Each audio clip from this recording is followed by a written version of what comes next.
রাজ্যের বিভিন্ন প্রান্ত থেকে বা মুর্শিদাবাদ জেলা, নদিয়া জেলা, মালদা, উত্তর দিনাজপুর, বীরভূম এইসব জেলা থেকে যেভাবে মানুষ আপনারা এসেছেন বারবার, সেই 6 ডিসেম্বর থেকে আজকে 11ই ফেব্রুয়ারি মধ্যেখানে 2 মাসের বেশি সময় অতিক্রান্ত হয়েছে।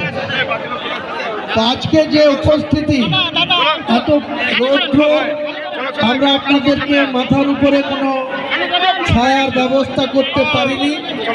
আপনাদের সকলের কাছে আমি আপনাদের কাছে ক্ষমা চেয়ে নিচ্ছি। আপনাদের কষ্ট হচ্ছে, তবু এই কষ্ট আমাদেরকে করতে হবে। কেন করতে হবে আপনারা সকলেই জানেন, আমরা জানি যে 1992 সালের 6 ডিসেম্বর মাত্র 5% অমুসলিম তারা এই বাবরি মসজিদটাকে যেভাবে ভেঙেছিল, উল্লাস প্রকাশ করেছিল, সেখানে আমরা পবিত্র সেই মসজিদের জন্য ভারতবর্ষের ইসলাম ধর্মাবলম্বী মানুষ, আমরা পাশের দেশ বাংলাদেশ থেকে শুরু করে বিশ্বের মুসলিম অনেক মানুষ সেদিনকে এটা নিয়ে আমরা দুঃখ পেয়েছিলাম, আমাদের বুকে ব্যথা হয়েছিল।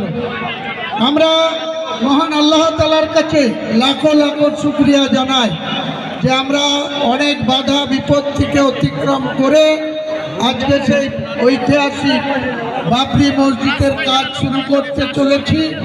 আমাদের বসিরহাটের সম্মানীয় বুজুর্গ মানুষ, তিনি অনেক কষ্ট করে, আমি ওনার বাড়িতে গিয়ে দাওয়াত দিয়ে এসেছিলাম, উনি আমার কথা রেখেছেন। কাল রাত্রিতেই দুটো জালসা শেষ করে ভোর রাত্রে বহরমপুরে পৌঁছিয়েছিলেন।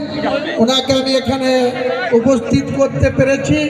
ইনশাল্লাহ ওনার হাত দিয়েই কারি সাহেব আমাদের প্রতিদিন দোয়া করে, জুম্মার নামাজ পড়ান, প্রতিদিন বাবরি মসজিদ নিয়ে আমাদের নিয়ে দোয়া করেন। আজকে আমাদের এই বুজুর্গ ব্যক্তির সঙ্গে দোয়া শুরু হবে। উনি দোয়া শেষ করার পর আপনাদেরকে সকলকেই আমি আর একবার লাস্ট অনুরোধ করব, কেউ বিশৃঙ্খলভাবে এধার ওধার চলে যাবেন না, সবাই এখানে বসে থাকবেন। আমরা 25 জন ব্যক্তি ওনাকে সঙ্গে নিয়ে যাব এবং আনুষ্ঠানিকভাবে বাবরি মসজিদের কাজ, বেশ ঢালাইয়ের কাজ আমরা শুরু করে দেব। সেটা পুরো ভিডিওগ্রাফি হবে, পুরো ক্যামেরা হবে, গোটা বিশ্বের মানুষকে আমরা এটা দেখাবো। আগামী দিনে আপনাদেরকে এই লক্ষ মানুষের সামনে আমি এটা আল্লাহর উপরে আস্থা ভরসা রেখে ইনশাআল্লাহ 2 বছরের মধ্যে পুরো বাবরি মসজিদ এখানে কমপ্লিট করে আমরা গোটা বিশ্বকে দেখাবো বাংলার মুসলমানরা কোনো কিছুতেই পিছু হটতে জানে না। মুর্শিদাবাদের ঐতিহাসিক জেলা, সেই জেলার মানুষ আমাদের শেষ নবাব সিরাজউদ্দৌলা 1757 খ্রিস্টাব্দে পলাশীর প্রান্তে অস্ত্র নিবেদিত হয়েছিল। মীর জাফর এবং লর্ড ক্লাইভ তাদের ষড়যন্ত্রের শিকার হয়ে শেষ নবাবকে পলাশীর প্রান্তে গ্রেপ্তার হতে হয়েছিল। তারপরে তার কি ঘটেছিল, মীর জাফরের পুত্র মিরন তার শিরচ্ছেদ করেছিল। আমরা সেই ঐতিহাসিক মুর্শিদাবাদের মানুষ, আমাদের সঙ্গে বাংলার মুসলমানরা আছে, থাকবে। আগামী দিনে এই বাবরি মসজিদ কোনো অবস্থাতেই যেন কাজ ব্যাহত না হয়, তার জন্য গোটা বাংলার মুসলমান ভাইদের কাছে আমি দোয়া ভিক্ষা চাইছি। আপনারা আমার পাশে থেকেন, আমার সঙ্গে থেকেন, আল্লাহর সঙ্গে থেকেন।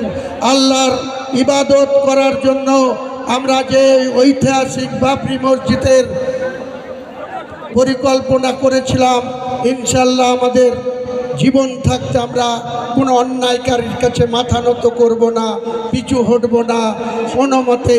ইনশাআল্লাহ আমরা বাবরি মসজিদ করবই করব।